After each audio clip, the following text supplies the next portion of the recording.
Hey folks, I'm Alex Dowd. And I'm Katie Rife. Today we are talking about Sonic the Hedgehog. That's the new live-action adaptation of the 90s video game starring the very fast rodent. Yeah, he's a kid, he's a hedgehog, he's an alien, he's all these things. That's right. Welcome to Film Club.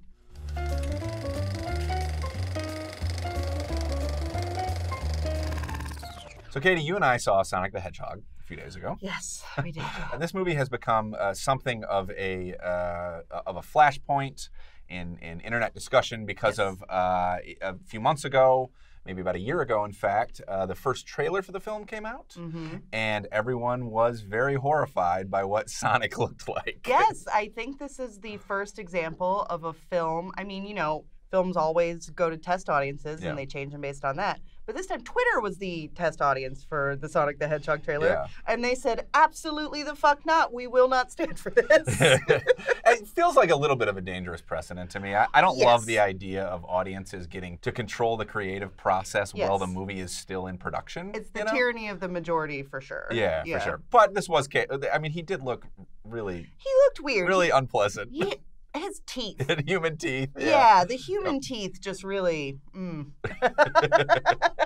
So the Sonic that we see in the final version is cuter. They made him more cartoon-like, Yeah, I mean, he looks like Sonic. Yeah, it looks more like the original Sonic that we all remember from the 90s. Totally. Yeah. And but I would say that the characterization is not the same as the 90s. Now, granted, you know, he was born in the 16-bit era. He was not a multi-dimensional character in multiple senses of the word. Yes, exactly. You know? I mean, Sonic was conceived as sort of the anti-Mario for the Sega Genesis. Right. I don't know about you. I had a Sega Genesis. I took great pride in it being like the edgier of the two systems. Okay. You know? It was like Sega's like not your little brother's video game system, you know? And that was kind of Sonic's whole vibe. He was like, you know, he's like kind of a cool, rude guy, you know. Is he a cool dude with a rad attitude? Yeah, he's very like, he's sort of Poochie-esque, actually. Or Teenage Mutant Ninja Turtles. Yeah, very much so. Yeah, very yeah, Ninja Turtles as well. You know, he's this spiky haircut, and he's always sort of giving this attitude where he's like, I don't know. Nuh-uh. Yeah, I'm too fast for that. Yeah, exactly. The version in this film is more of like a plucky dreamer and a chatterbox. Yeah, a lot of about the vague outlines, the vague plot of this movie, a lot of it reminds me of E.T. Oh, it's very much like E.T., but if E.T. like flossed and made uber jokes. Right, exactly, you know? right. E.T. as like sort of a fully formed character because, I mean, they make him an alien, so... Dad, tell him about the opening seconds of this movie. Oh, yeah. I mean, to give you a sense of the sort of generic hackiness of the screenplay for this movie, the opening of the movie is Sonic sort of zipping around San Francisco. Dr. Robotnik, played by Jim Carrey, we'll get to him later, he's chasing him through the streets, and we get a freeze frame on Sonic's face, and he says...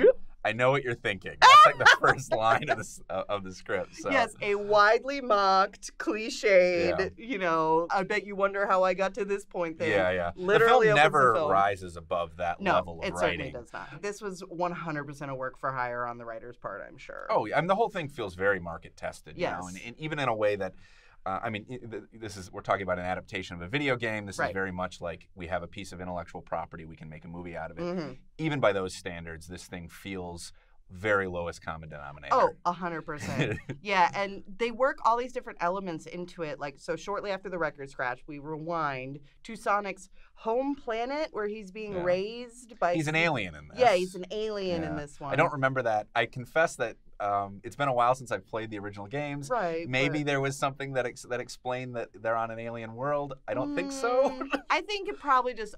the screen's there and you start running. Yes. If I had to guess. That's probably right. Yeah. You know? The screen is there and then you start running. So, and then they work in these sort of like Guardians of Ga'Hoole kind of elements at the beginning where there's all these, you know, alien animals and they're all wearing these kind of tribal hats and they're coming after Sonic because he's a special boy with special powers. He's very fast. Yes. He's like a YA protagonist. He's very special. And he has to keep running around the universe because they want his power. Yeah, to what ends, I suppose, doesn't matter. I mean, he's very fast, so that'd be useful, I feel like, under any circumstances. I guess, but, like, how do you extract the powers from him? Good question. He ends up on Earth, and since he's a child, and he ends up in this small town in Montana, this very 1950s wholesome small town that he loves, which, by the way, if you were as fast as Sonic the Hedgehog, would you really want to live in a place that's like in a small town where everything moves that much slower? I mean, it seems like city would make a lot of sense for him. But Sonic is a very big fan of this small town where nothing happens. Yeah, he loves it. Maybe he loves it because it's slow, you know? It's a refreshing change of pace for him. Oh, interesting. Maybe. I think maybe you just put more thought into this characterization than the filmmakers did. Oh, but, absolutely. Yeah. 100%. They are definitely just gearing up for an E.T. style story where Sonic, he's very sad because he has no friends, because he can't have friends because he's a super fast alien hedgehog. Logic doesn't really factor into this, as you've probably already figured out. So one night he's playing baseball by himself, playing every position on the baseball field by himself, and he scores a home run, and there's no one there to celebrate with him, Dowd. So he's so sad that he runs really, really, really fast. And this apparently causes some sort of power surge that takes out the power in the entire Pacific Northwest. It creates an electrical anomaly. Right. The government is suddenly aware that something's going on there. Oh, God. They show up. There's a scene in this movie at the Pentagon that is just incredible. It's definitely like kid movie logic. Yes. In that scene where it's just like, did an actual sixth grader write this? Yes, you know? Absolutely. Anyway, Sonic ends up, he's on the run basically from the government, embodied by Jim Carrey as Dr. Robotnik. Right. In this incarnation, he's just like a haughty scientist, basically. Yeah, he's like a scientist who works for the government. And the Pentagon scene I was referring to was all these generals sitting around a table and they go, "We've got the man to bring in for the job." And everyone's like, "No, not.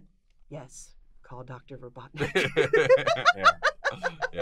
And Carrey basically plays him. I mean, this movie's attitude about, I was not expecting this from a Sonic the Hedgehog movie, but this is a very like pro small town values kind of movie. Yeah, like it's very much like you have to believe in, you know, there's something beautiful about a simpler way of life, because once Carrey shows up, his thing is not just that he's this arrogant scientist who thinks he's smarter than everyone else.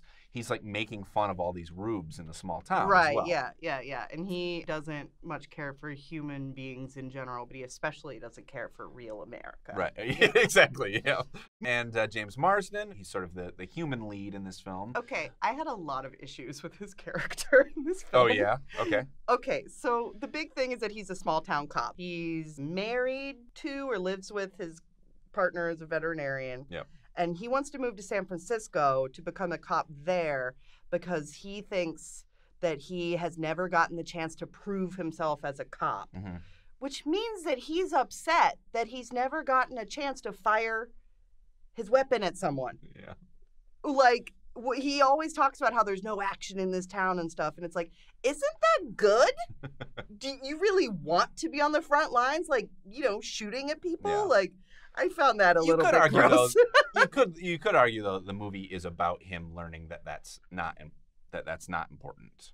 You know, I mean, because his whole, I don't want to spoil what the arc of the film is, but it may not shock you to learn that in this movie about a police officer who wants to go to the big city, he might learn the value of his small town. Of his small town. Yeah, he partially learns it though because he ends up paired off with Sonic through a series of plot complications I don't want to explain right now. Trust, they're very twisty and him and Sonic end up on this road trip to San Francisco, and Sonic is like kind of an asshole. Oh, he's a total dick. And not in like the 90s way. I mean, he's more like, you know, he's not like this sarcastic surfer bro, sort of like the original incarnation of that character. He's more like, he basically like guilts Marsden into taking him along. Yeah. And then just keeps causing problems along the way. He's like, I want to get in a bar fight as well. And it's just like, you're the one who arranged this whole thing. Right, because he latches onto this concept of a bucket list. So he decides that he needs to put all these things on his bucket list. Like, I'm going to look straight into the camera and say this, making a friend. That's on his bucket list.